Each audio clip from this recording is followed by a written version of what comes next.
আসসালামু আলাইকুম রহমতুল্লাহ বরকাত। এখন আমার ফ্লাইট জাপানে ল্যান্ড করবে নারিতা ইন্টারন্যাশনাল এয়ারপোর্টে। এটা জাপানের দৃশ্য, পাখির চোখে জাপান দেখবেন। জাপানের দৃশ্যটা অসাধারণ। আমি ফ্লাইট ল্যান্ড করার পরে ইমিগ্রেশনে যাব। ও সবচেয়ে বড় কথা, ইমিগ্রেশনে পরে ফ্লাইট ল্যান্ড করার পরে ইমিগ্রেশনে যাওয়ার আগে আপনাকে প্রথমে একটা ফর্ম দেবে। ওই ফর্মটা সুন্দর করে পূরণ করবেন। করার পরে ওরা খুব হেল্পফুল, না পারলে ওরা আবার দেখাই দেয়। এবং অনেকে বলে জাপানের প্রতি খারাপ ধারণা ছিল, অনেকে আমাকে বলছে যে ওখান থেকে রিটার্ন করে ওরা এই ঝামেলা করে ওই ঝামেলা। আসলে কোনো ঝামেলাই করে নাই, বরং ওরা আমাকে এই ফর্মটা ফিল আপ করার জন্য খুবই হেল্প করছে। এবং আমি যেটা পারি জিজ্ঞেস করছি, উনি বলে দিচ্ছে যে এটা এরকম হবে। আর সবচেয়ে বড় বিষয়, এয়ারপোর্টে A to Z দেখলাম, ওরা কিন্তু খুবই হেল্পফুল, খুব হেল্পফুল, যা বলার বাহিরে। প্রচণ্ড পরিমাণ হেল্পফুল। আমার ইমিগ্রেশন থেকে একদম লাস্ট বের হওয়া পর্যন্ত আমাকে হেল্প করছে। যাই হোক, এখন আপনাদের ল্যান্ডিংটা দেখেন।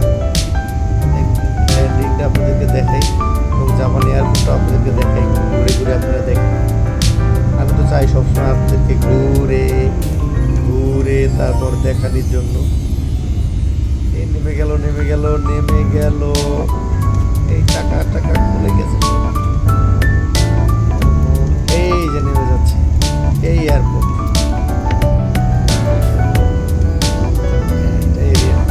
এয়ারপোর্টটা অনেক সুন্দর, বড় এয়ারপোর্ট।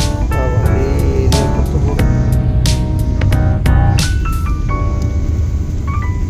আবারও বলি, জাপানের ভিসা লাগান, চলে আসেন জাপান ঘোরার জন্য। আমি দুবাই থেকে আসলাম, 15 ঘন্টা লাগলো আমার। অবস্থা ক্রাশিং হয়ে গেছে বিমানে বসতে বসতে। দেখছেন এয়ারপোর্টটা কত সুন্দর।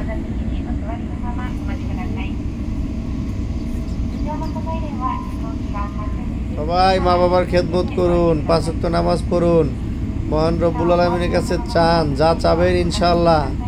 সময়ের অপেক্ষা শুধু, আল্লাহ অবশ্যই দিবে। আগে হোক পরে হোক অবশ্যই পাবেন। 5 ওয়াক্ত নামাজ পড়েন, মা বাবার খেদমত করেন, আল্লাহর কাছে দোয়া করেন, বেশি বেশি মানুষের উপকার করেন, হেল্প করেন, মানুষকে ঠগায়েন না। মানুষকে ঠগানো ভালো না। মন মানসিকতা চেঞ্জ করেন, সব চেঞ্জ হয়ে যাবে। ওই যে একটা স্লোগান আছে, দৃষ্টিভঙ্গি বদলান, নিজে সমাজ বদলে যাবে। তা আমি আমার দৃষ্টিভঙ্গি যদি বদলাই, তাহলে অবশ্যই সমাজ বদলাতে বাধ্য। সমাজটা তো আমাদের মতো মানুষই চালায়। সমাজ যারা চালায় তারা তো অবশ্যই মানুষ, তারা তো অন্য কিছু না। কাজেই দৃষ্টিভঙ্গি চেঞ্জ করেন, দেখবেন যে সমাজ চেঞ্জ হয়ে গেছে, সমাজ ভালো হয়ে গেছে। নিঃস্বার্থে পারলে মানুষকে দান করেন। আশেপাশের লোকজনকে, যারা আছে অসহায় গরিব, যদি সামর্থ্য থাকে তাদেরকে দেন, তাদের পাশে দাঁড়ান। কিন্তু কারোর সাথে প্রতারণা করবেন না। তখন আমাদের সমাজে প্রতারণাটা এমন বাড়ছে। আমাদের সমাজে কিছু মানুষ আছে, কি কাছের কি দূরের, এসব মানুষ কারো কাছের হয় না কখনো, আবার কারো দূরেরও হয় না। কাছের মানুষ না হলে প্রতারণা করতে পারে। আপনি যাবেন, একটা হেল্পের জন্য আপনাকে বলবে, ওকে সমস্যা নেই করে দিচ্ছি, ওকে সমস্যা নাই বলেও আপনাকে 2 বছর ঘুরাবে। এরকম বহুত মানুষ আছে আমাদের আশেপাশে। মহান রব্বুল আলামিনের কাছে 5 ওয়াক্ত নামাজ পড়ে দোয়া করি, আল্লাহ তুমি এই লোকগুলারে একটু হেদায়েত দান করো, একটু হেদায়েত দান করো। 5 ওয়াক্ত নামাজ পড়ে যতবার মা বাবার জন্য দোয়া করি, ঠিক ততবারই নামাজের মোনাজাতে বলি, আল্লাহ এইসব লোকদেরকে তুমি একটু হেদায়েত করো, এইসব লোকদের হাত থেকে সমাজটা একটু রক্ষা করো, মানুষকে একটু রক্ষা করো। কারণ এইসব লোক সমাজের কীট। তাদেরকে যদি মহান রব্বুল আলামিন হেদায়েত না করে, তাহলে আর কেউ হেদায়েত করতে পারবে না, আর হেদায়েত হবে না। তাই চাই, মহান রব্বুল আলামিনের কাছে দোয়া চাই, দোয়া করি, আল্লাহ তুমি এইসব মানুষদেরকে হেদায়েত দান করো। অনেক মানুষ আছে আপনাকে আশা দেবে, ভরসা দেবে, কথা দেবে। এতটুকু জীবন, এই যে 35-36 বছর বয়স হয়ে গেছে, এতটুকু হয়েছে শুধু মানুষের আশা আর ভরসা নিয়ে। যাক, যারা আশা ভরসা দিছে, যদি উপকার নাই করছে, তারপরেও এই আশা ভরসা নিয়ে কিন্তু আজকে এতটুকু আগাইছে।